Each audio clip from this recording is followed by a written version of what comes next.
Davidson in the NCAA tournament. They took down Gonzaga. Steph went for 40 points. There's a worry, though, for Steph Curry because 17 years will age a man.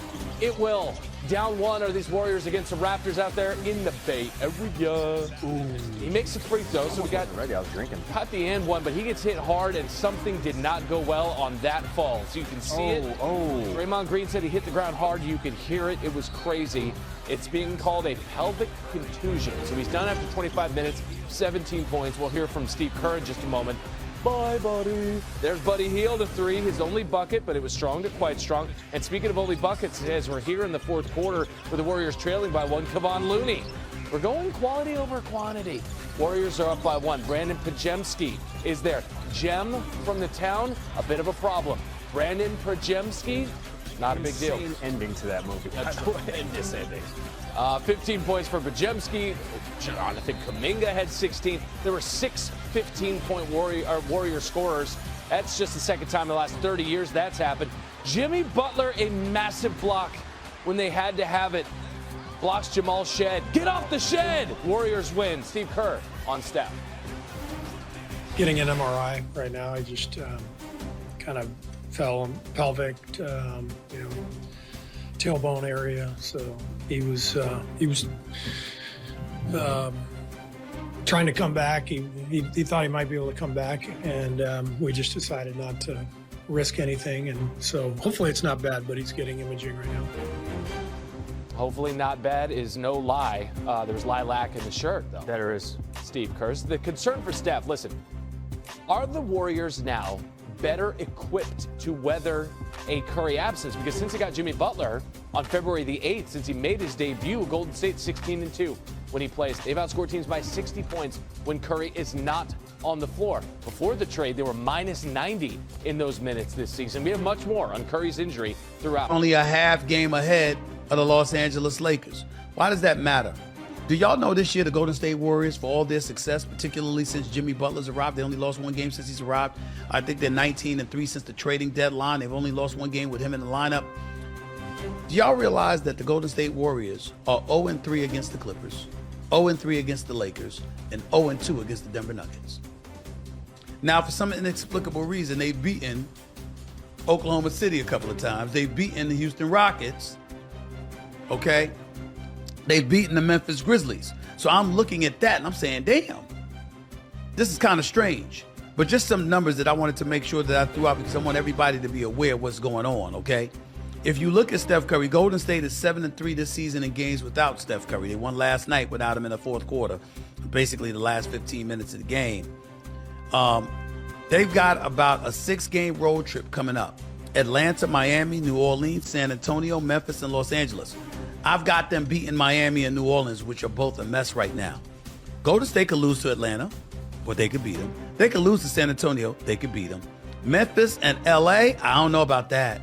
Not without Steph Curry, I don't know about that, okay? Jimmy Butler, he had a triple-double against Toronto last night, all right? Listen to this quote that he said because he's absolutely right.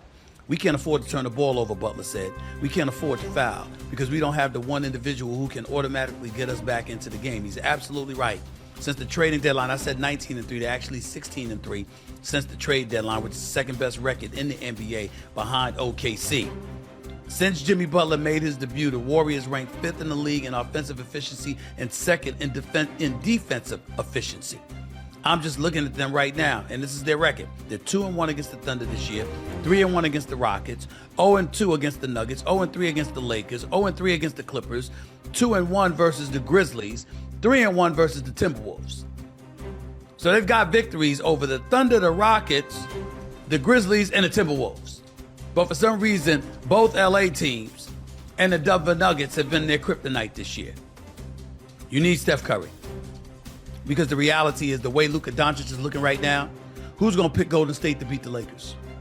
Chances are you ain't going to pick Golden State to beat the Lakers. Once LeBron comes back, you're going to look at him, especially the way he's looked when he's been out on the court. LeBron James is going to be ready. So you look at LeBron James, you look at the Los Angeles Lakers, you look at LeBron with Luka Doncic and the way he's been balling, albeit last night wasn't the greatest night for them against the Milwaukee Bucks, who ran-rotted them. In the end, I'm just looking at this right now and I'm saying, the Golden State Warriors, if you fall out of the top 6 seed, you're destined to play one of the top 2 seeds. The irony is, again, they've beaten the Thunder and the Rockets this year. So, ladies and gentlemen, a simple question. If you're the Golden State Warriors, as presently constructed, who do you want to play in the first round? The Thunder, the Rockets, or the Lakers? I know Denver's still in the mix as a 3rd seed at the moment, but let's hypothetically, let's say the Lakers secure the 3rd seed. Who you want? The Thunder, the Rockets, or the Lakers if you're Golden State? I'm telling you right now, if I'm them, I want the Rockets. I want a young team devoid of a bona fide, surefire number 1 option. I mean, these brothers are special. Amen Thompson is going to be special. I'm telling y'all that right now. The brothers are Rough Rider. He's special. And I love this kid. You know, I mean, I just look at him right now. He's just special. Shagun can't be ignored. I get Green, ain't no joke. I get it. And Ime Udoka is one of the best coaches in basketball. I love what's happening for him. But Houston's a piece away. They're too young. I know you got Dylan Brooks, Fred VanVleet. I get that, but you're still too young. They're just a piece away. They're just a piece away. I don't want to face Houston. I don't want to face the Lakers with LeBron and Luka if I'm the Golden State Warriors. And I don't care how successful they won a regular season against OKC. I can't see that translating to the postseason the way Oklahoma City is capable of playing defense.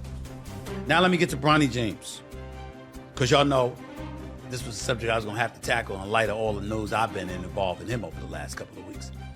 But did y'all play? A lot of times when guys fall and it's a tailbone type injury, and usually that's because most of the time a guy, one of 2 ways, he's either taking a charge, right? It happens, and then you fall backwards, you don't catch yourself properly, or you get taken out of the air. It's not really either one with Curry, because he wasn't like he doesn't elevate that high, but he kind of was going to shoot a layup, and the contact came across the lane and it hit him at just the right time, so he had no leverage in his upper body, and his whole upper body swung backwards, and he lands on his tailbone without bracing his fall. And it was weird because a lot of those you hit, and it's almost like a rolling fall. Like you don't land full weight out of the air on that part of your body. That's exactly what Curry did. And he grabbed it immediately. He's writhing in pain. Like the ball's going the other direction. He doesn't make the trip up the floor. Next thing you know, they show him, and he's sort of limping gingerly to the locker room. That could be a very serious injury. Now, I communicated with somebody with the Warriors today just to check. They said MRI was negative. He's going to be reevaluated on Monday. He's not playing tomorrow. Certainly could have been a lot worse. No structural damage there, which a lot of times, if it's really bad, you get a hairline fracture. Right. In your tailbone or your lower back. And guess what? That derails Golden State's season if that ended up being the case. So it sounds like they avoided the worst, but now it's just a matter of when does he get to the point where he's not playing with an incredible amount of soreness in his back. He's going to miss at least tomorrow, and we'll see beyond that. And you said not, derail the season. And while it sounds like he'll be back and there's enough time before the playoffs, you hope that injury's out of his mind. It's in his rear view mirror by the time the playoffs arrive. But we're at the point of the season where games matter now, single games. They are 1 game up on the Clippers, 2 games up on the Timberwolves, 2 games back for the Memphis Grizzlies. And this is one of those things where you look at it and say, okay, he misses 2-3 games. He plays with a bruise on his tailbone for a couple games. It could be the difference between a game or 2 in the standings. So I think that's at least somewhat significant. It is. And listen, this is what you went out and got Jimmy Butler for, to not only in case there's an injury, be able to carry your offense, or even in a game, if on those moments when Curry's out. And Butler's been able to do it a couple of times now. He had a triple-double in this game. Didn't shoot well, but ended up filling the stat sheet. And then very strange anomaly from this game.